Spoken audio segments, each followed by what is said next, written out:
పోతా ఉంది. మా మీద తెలుసు వైజాగ్లో ఇన్సిడెంట్లు కానీ ప్రతిపక్ష నాయకుల మీద ఎలాంటి దాడులు చేశారో బీజేపీ కార్యకర్తల్ని పొట్టల్లో కత్తులు గుచ్చి పేగులు బయటికి తీశారు వైసీపీ నాయకులు. వైఎస్ వివేకానంద రెడ్డి గారిని మర్డర్ చేయించిన ప్రభుత్వం ఇది.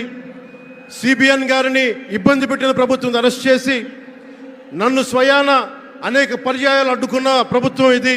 ఈ ప్రభుత్వం పోవాలి.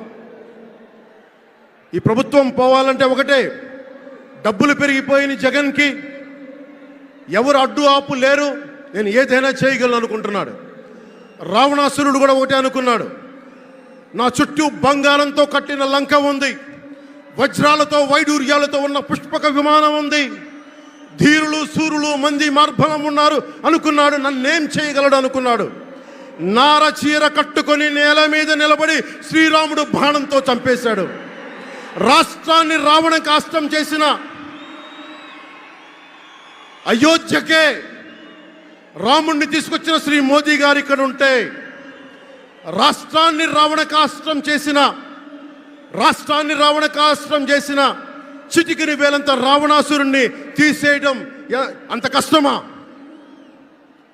నేను తాడేపల్లిగూడెం సభలోనే చెప్పాను, ఇక్కడ నుండి నేను దేవదత్తం పూరిస్తున్నానని.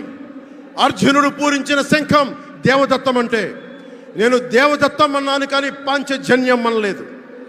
అది పూరించాల్సింది ద్వారకలో ఉన్న శ్రీకృష్ణుడే.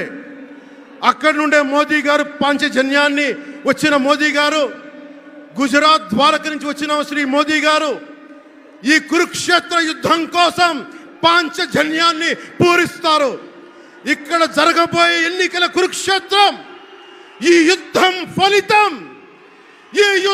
ఫలితం ధర్మందే విజయం, పొత్తుదే గెలుపు, కూటమిదే పీఠం.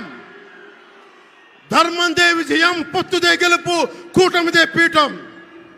జై హింద్.